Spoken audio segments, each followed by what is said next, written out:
Welcome back to the Junius Maltby channel. Thanks for joining the discussion. We've got another one of those stories that's exciting because it's buried treasure, surrounded in mystery, and it also allows us to say the old adage, the only good communist is a dead communist. I don't know, I just like the way that sounds sometimes. Well, this is a story about the missing gold of the Russian Tsar and their family. Apparently, a large amount of it was buried and stashed during the time of the Russian Revolution, when the family was murdered brutally by Bolsheviks.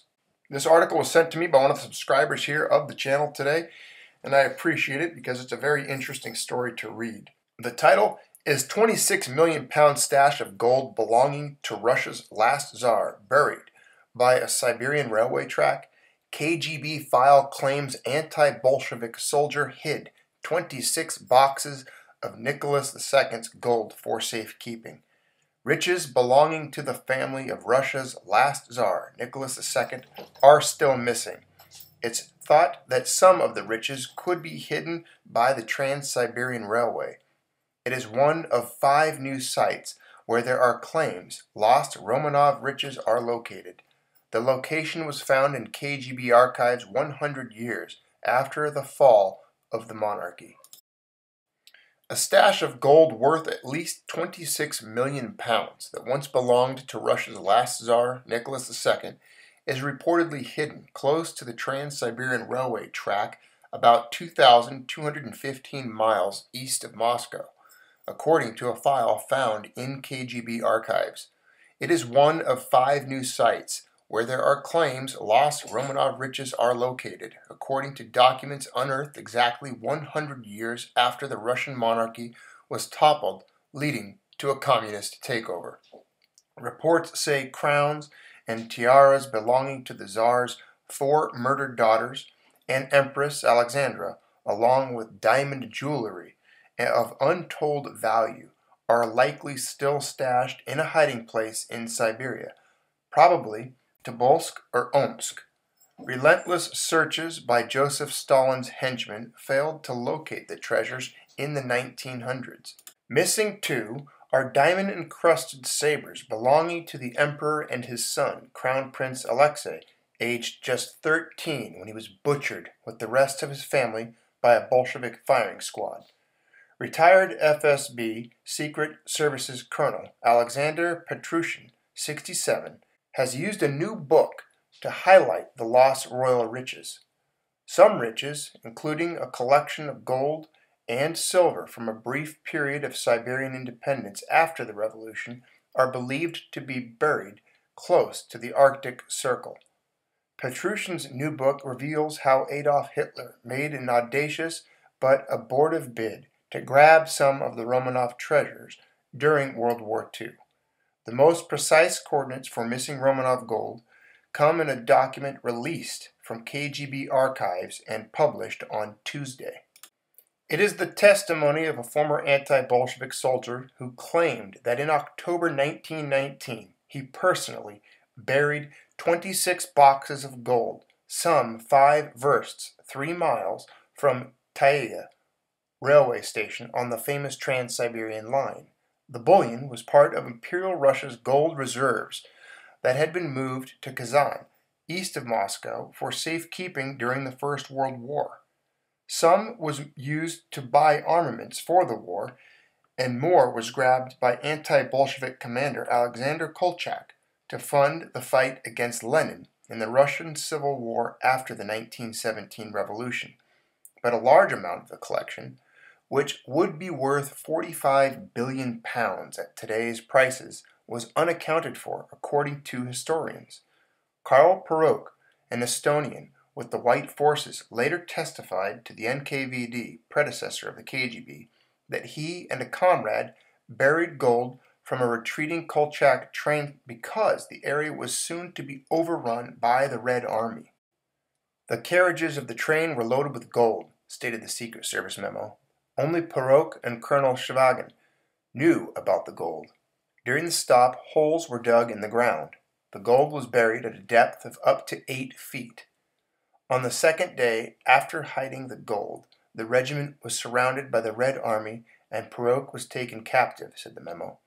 Later, Perot twice made abortive independent attempts to find the gold during the Soviet era, before sharing his knowledge with the authorities. It is clear one attempt was made by Stalin's henchmen with Perot's assistance in 1941, but this failed and the USSR then entered the Second World War a month later. The 26 boxes of Tsar's gold were never found, it is believed. When Nicholas II and his family were forced into exile in Siberia in 1917, they took a vast collection of treasure, some intended by the abdicated emperor as dowries for his unmarried daughters if, as he had hoped, they had found refuge in England. Some jewelry was sewn into their clothes, which is why bullets ricocheted off them when they were shot in Yekaterinburg.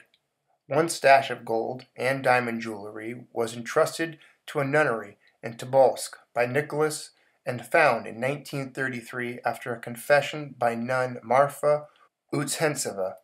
Two other stashes of royal valuables of exceptional value, personally handed by the ex-Tsar to other locals before he was slain, remained missing and were likely to have been hidden in Tobolsk or Omsk.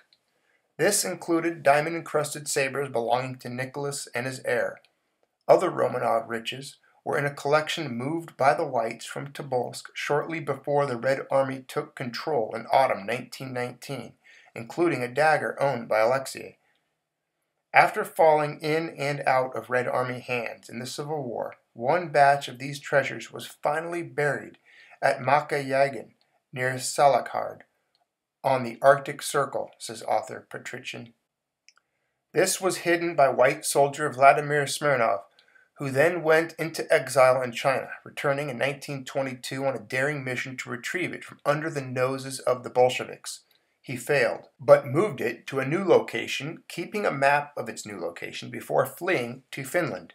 Incredibly, in June 1943, Hitler funded a bid by former white soldiers to land in Komi with the aim of freeing and arming Gulag inmates and starting an anti-Stalin uprising.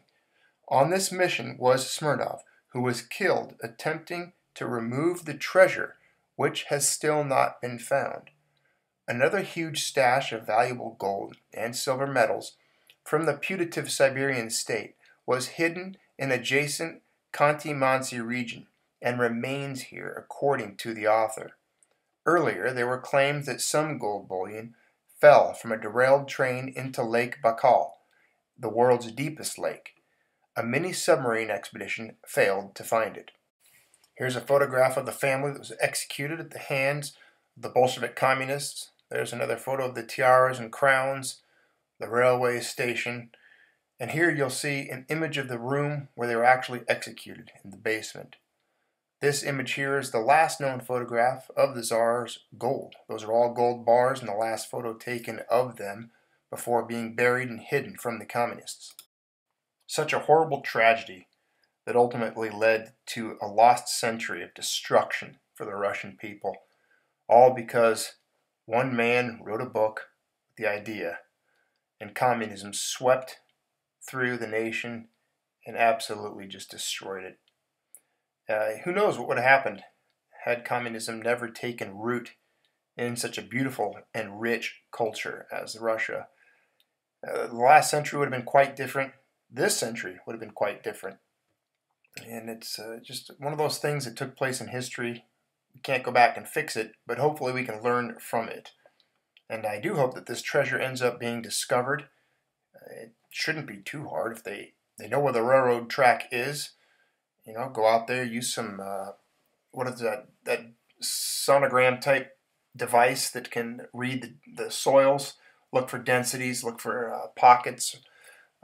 I'm sure there's a way they can do this with sound and different modern technology to locate and find the treasure in that area. I'm sure a lot of it, the other treasures may have been found and sold on the black markets and has since disappeared and are in private possessions, private collections at this time.